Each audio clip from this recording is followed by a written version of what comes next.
Good afternoon and welcome to the newest edition of Woke Wednesday. Not musical though, sorry about that. So I know it's been a hot minute since your girl appeared on your screens, but the same disclaimers that have applied literally every week apply this week, even though this week might be a little different. And also you might have noticed that this week, instead of having straight up questions and topics, we're talking about problematic punchlines. So phrases and such that are a little bit controversial, but we don't really talk about why. I'm going to try and get to every single one that was brought up, or at least that I outlined yesterday, but if there are any that I missed or things that come up along the way, just let me know. Let's get into it.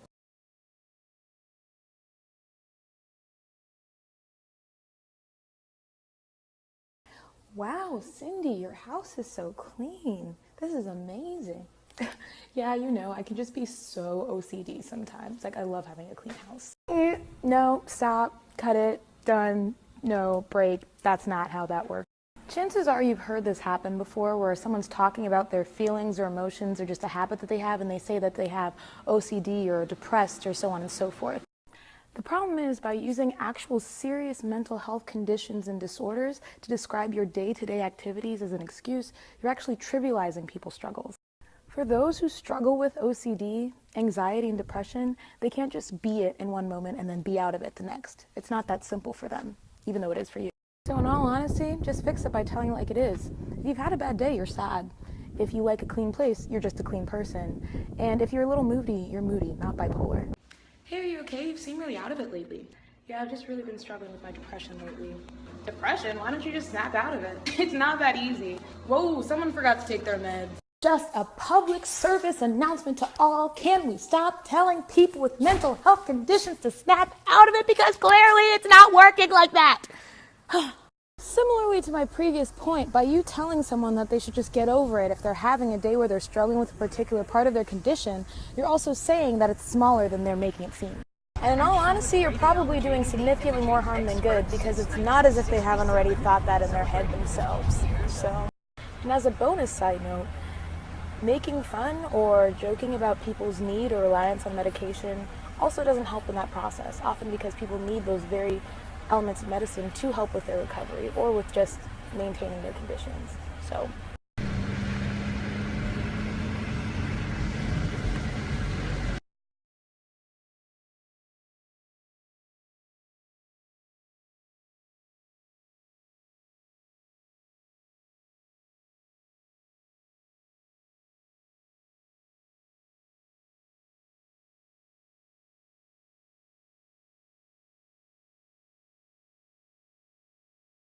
Dude, you're doing homework instead of coming to the beach with us? That's so gay. Yeah, the professor gave me like 3 extra assignments. Like, it was so retarded. Now, what was unfortunately cut out of that clip was the literal, immediate, visceral reaction I had to having to say both those phrases because of how blatantly offensive they are. I'd like to say that saying gay or the R word to describe things that you think are stupid is a trend that should have been left in middle school, but in truth, it's a trend that should have never started at all.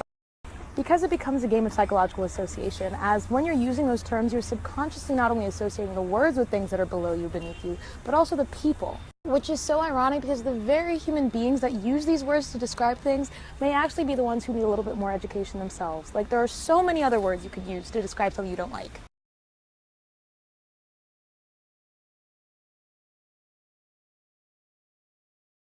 I'm thinking of taking like a trip, but I don't know if I want to go to like Germany or Australia or like Africa or like other countries. I'm not sure. Dude, you're not gonna finish your food? You know there's starving children in Africa? I'm gonna say this once, and though I'd like it to be the last time I ever have to say it, I know it's not gonna be. Africa is not a country. Not only is it not a country, it is in fact the second largest continent in the world, with the second largest population of any continent in the world, 1,500 languages in 54 countries. Economically speaking, the World Bank estimates that the economy in sub-Saharan Africa has not only equaled but surpassed the growing rates of most global economies. And in terms of race and ethnicity, there are literally thousands of different ethnic groups, including groups that derive their origins from Italian, Asian, Arabic, and Dutch backgrounds.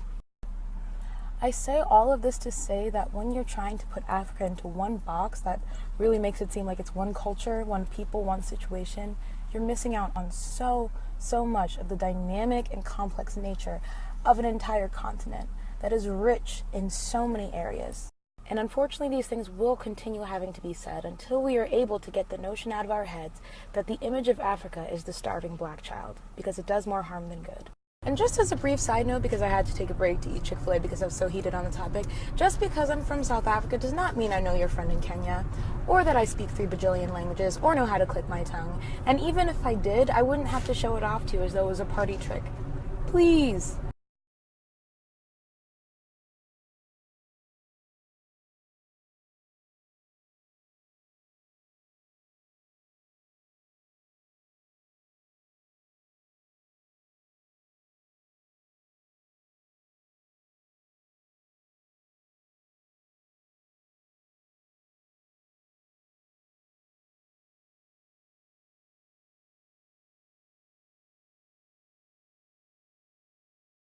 You're not really black. You don't eat watermelon, play sports, know how to dance, and you know how to swim, and you can actually speak well. Like, clearly you can't be black. When are we gonna stop saying that you're black if you do certain things because it's totally whack?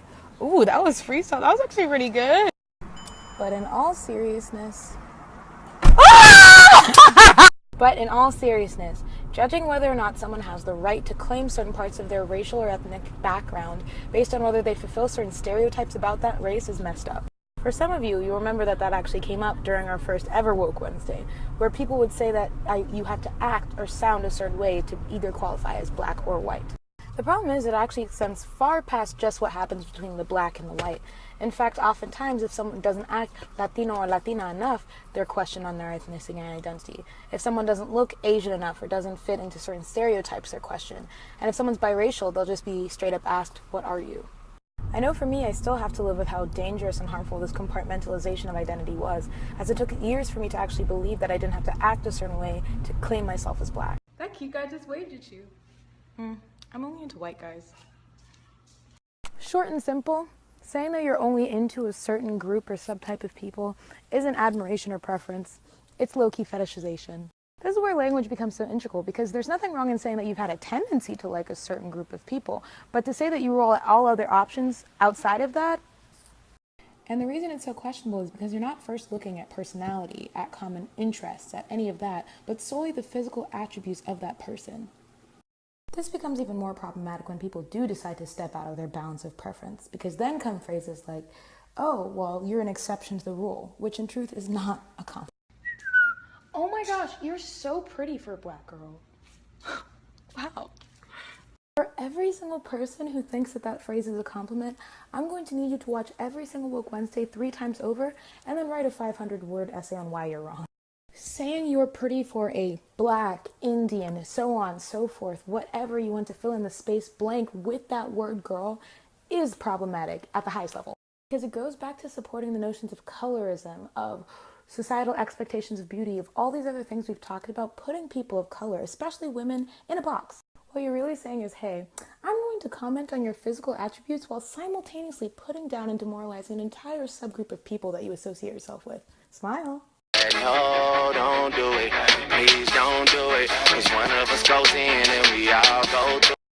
And as my last note on the topic, if you're really telling someone you're pretty for a black girl, what would you be saying to every single other one if you had to say something to their face?